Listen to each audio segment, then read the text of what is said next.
like anything other. Like, I was so excited when I crossed the line, and I honestly, my first thought was, I just want to hold on to this feeling forever, because this is what it's all for. So it was great. Do you think you had a time that frost in you coming in? I did. I had a really good feeling about this one. I kind of knew I was going to have to take it from the gun.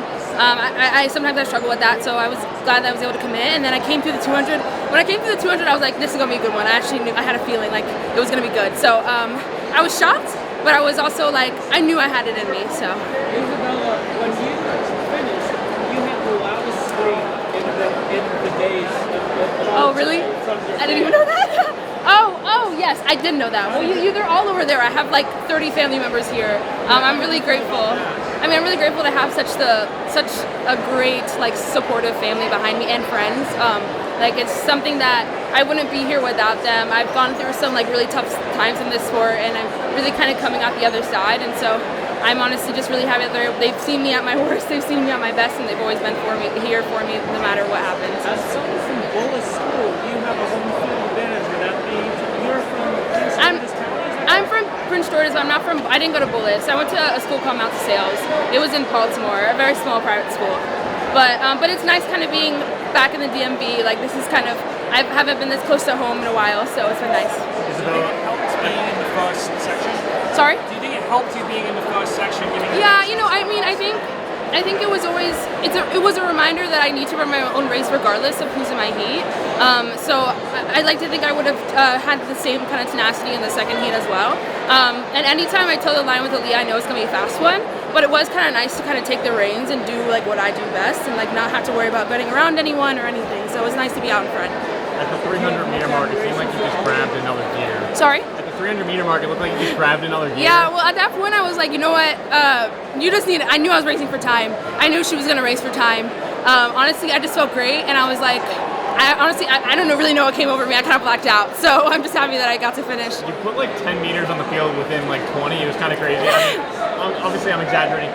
Talk to me a little bit about that last 100 meters. You said you were running for that time, but did you feel it that it was still fast? I know you said you hit it the lap. I knew it was fast because I could feel the energy of the people in the stands. Like, I honestly, like, I could just feel that they were like, oh my God, something is about to go down. I could just feel that in the air. So I think that just helped me kind of get to the line as fast as possible. Do you think that was your most complete 400 start to finish? Yeah, my coach said that that's the first 400 he's actually seen me run, as in I haven't run one before, of course. But no, he's very hard on me. But no, I think that was like the first time I really put everything together, executed the way I should. And then obviously the NCAA record, but the American record. Yeah. Right? Like, how special is that for you, especially at your young age, right? Yeah, no, it's really special, and I know who had the record before, like Britain, and I'm actually really close friends with her now that I moved to Arkansas, and she's like really been in my ear this entire process, and so I'm really grateful to have her, and I mean, obviously she's doing crazy stuff, and I can't wait for her to be back on the track so we can be doing it together, so honestly, it means a lot. Do you think you'll be able to get a drug test to like make sure it's ratified? Oh, yeah. Sometimes in NCAAs that doesn't always happen. Yeah, I'm getting drug tested after this. There were 5 Olympians in the field. Would you say this is the best field? Oh, for sure, yeah. No, I mean, it's kind of crazy what NCAA is doing right now in all events, but also specifically the 400. Did you have a question? Yeah, what were the emotions like finishing the race and having to wait for the next race to go to see if you really got that national championship? Yeah, you know, I kind of just I was trying to tell myself, you know what, I really let it all out there, so whatever happens, happens, but I also really, really, really wanted to win. So I was like watching, but I was like not watching, and I was like trying to like just be really happy with what I did, and regardless of whatever happens. But I've been really clawing for this NCAA title, and I'm really glad I got it. I can only imagine how nervous you might be during that. Yeah. Knowing you also had to race the 4x4 today, were you like reserving anything for that final race, No. or you were just going for it? I was just going for it. I knew I probably was going to have the 4x4, but honestly, that's what we do at a typical day at practice. Like, we'll have hard rep, and then we'll have some time, and we'll go at it again, all so that we can run back-to-back races or run rounds. So I feel like really prepared for things like that. How does the training look different in Arkansas compared to Penn? It's a pretty big difference, honestly, in terms of volume. Like, I did a lot of 800 training kind of in the fall, which I think is why I got that so much strength. I've always kind of had a nice kick again, but I've really been able to capitalize on that since I've gotten to Arkansas. And the 4x4 obviously puts the bow on the weekend for you. Talk to me a little bit about the team, right? So Yeah. You get the individual title, you come back and get the relay title. How did that feel? Yeah, for sure. I think Arkansas as a team kind of got hit pretty hard yesterday. We honestly just, the morale was pretty low. So to be able to kind of come and finish at a bang was great. I'm really like grateful that these girls kind of opened their arms to me for just a short amount of time, being a grad student in the 5th year. So honestly, yeah, I'm just happy to do it with them. I'm glad that I get to share this with them. So I wasn't, I'm glad I get the 400 for me, but I also am glad I get to share the 4x4 with the rest of the girls. You're in a unique position as well, having your sister be such a talented runner out of Stanford. What's it like going into a huge meet with her like this, and what's the conversation like between you two?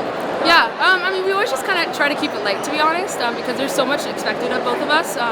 And so I think the general theme, like whenever I see her around, it reminds me to take everything a little less seriously. Like we're just girls at the end of the day, and we're just trying to like do the best that we can. And so, and honestly, I don't get to be at many meets with her, like just with her being on the West Coast and me kind of being over here. So any chance that I get to be like and see her in the warm up area is honestly like it just brings me back. So it's really nice. Were you able to kind of talk to her after her race yesterday? Yeah, for sure. I grabbed her as soon as it happened. Yeah, I mean, she honestly, she's tough. She'll be fine. Like, she can't be expected to be 100% all the time. Like, it's honestly, I'm glad that we have the family that backed her up last night. So, like, she's good. She'll be back and she'll be ready. So, yeah. Can you talk a little bit about what it's been like for you coming into, that Arkansas 400 room was just so good. What the first couple months have been like for you in there, just being pushed in practice every day the way you are? It's been great. Like I've never had this deep of a training squad before, so honestly, it's pushed me to kind of get to where they've been in the past, and also to surpass that and like write my own story as well. Yeah, I think I actually have to go, but thank you so much for the questions. I appreciate it. Thank you.